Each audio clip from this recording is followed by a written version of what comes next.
Hello friends, welcome to the Lunar Lowdown with me, Sally Nurney. This is the Lunar Lowdown for the new moon in Scorpio, November 29th, 2016. Let's dive in. Every Lunar Lowdown is created in pretty much the same way. I sit down and meditate with the star beings as I have been doing according to a method that they shared with me a very long time ago. And within the information for the new and full moons, they'll often stick in a little stuff for me, personal stuff. And I just leave that out because it's for me, not for you. But this time, I said something for me that pretty much wraps up the new moon. And I'm going to read it here straight off my notes so I get the wording exactly right. I have reached an uncomfortable place in my journey where things breaking down and disintegrating has become difficult for me. But nonetheless, it is simply just the nature of all things. So there you have it. That's the new moon in Scorpio. In a nutshell, done. And of course, that could be enough for you, but let's flesh it out just a little bit more, okay? So let's begin with the celestial details. We've got sun and moon together, as they always are for every new moon. This one will unfold very early Tuesday morning at about 5:15 in the morning, and that's Mountain Standard Time. They stand at 13 degrees of the Scorpion.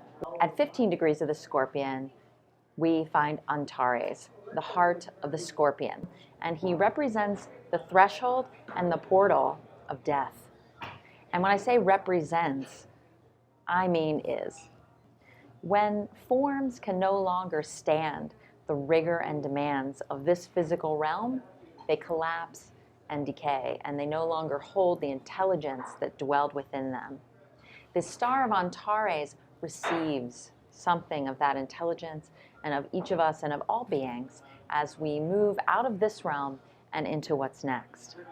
The constellation of Scorpio matures and deepens us as we're forced to grapple with issues of loss and our disappointments, which really can be understood as the loss of our own expectations about how things were going to turn out or how things are. We deepen down into Scorpio, sinking beneath the surface and down into the mud, where we find that life can be much more complicated than we realized and a lot messier too.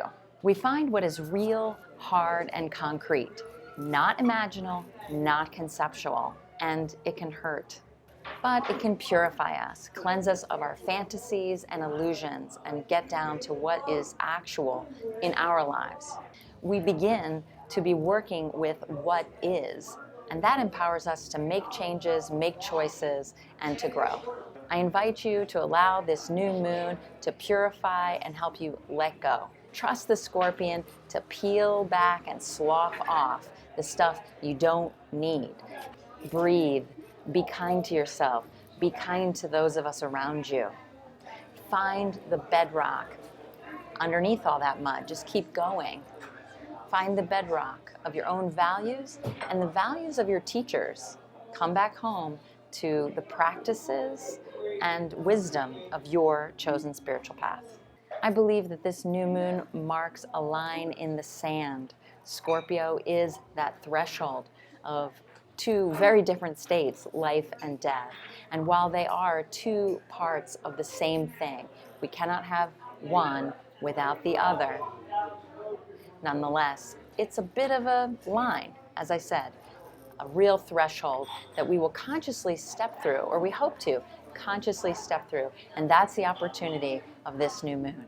Now, something that's not necessarily well known, but will be very useful for us at this time, is that it's not just the scorpion, it's actually the scorpion eagle. You'll find this in my tradition of astrosophy, which is Rudolf Steiner's stream, and perhaps other wisdom streams do associate the eagle with Scorpio and the phoenix.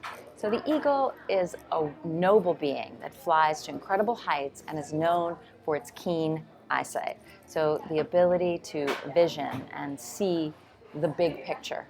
What I also love about it being the scorpion eagle is it's a reminder that we do not have death without life, that the process of destruction includes regeneration. You just can't split them. The being of the eagle invites us to latch on to that ability to vision, but let me say it differently and more directly.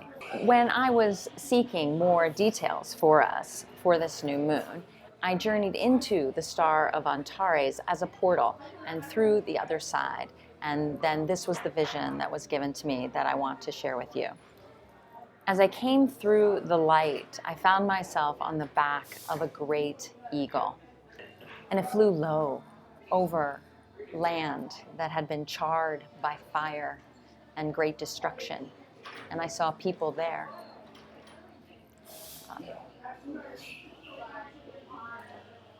And the eagle turned and flew up and away from this destruction, and the earth became very small, and we flew all the way out into the stars.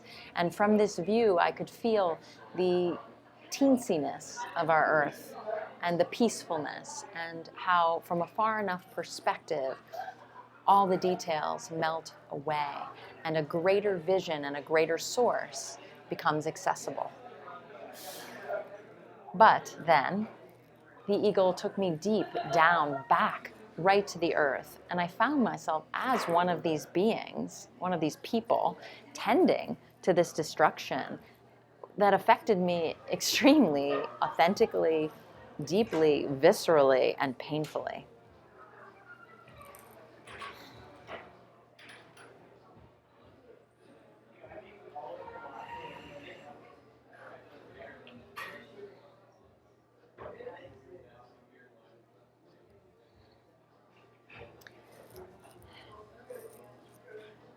And then something powerful happened. My backspace opened, and I could feel the vision of the eagle pouring through me, even as I felt my personal pain and connection to the destruction all around me.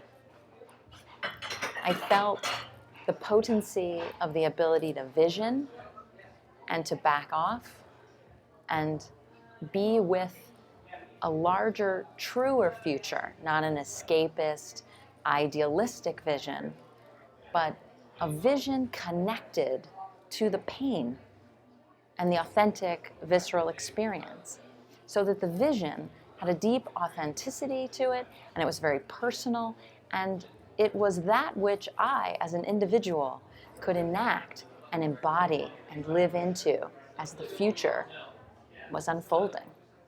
Now, I know each of you are culturally exposed to a way of using our imagination that tends to lean into using it to imagine the exciting, titillating, frightening possibilities that surround us and can be possibilities to unfold.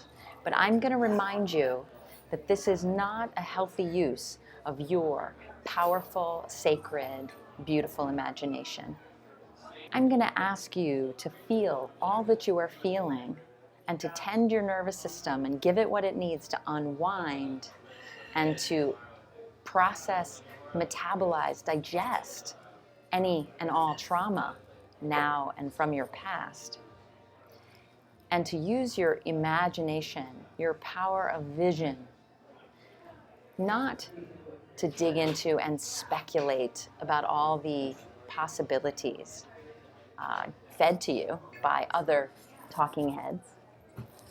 I invite you to spend time with nature and with the eagle, and to find a higher vision for yourself, your family, and your communities.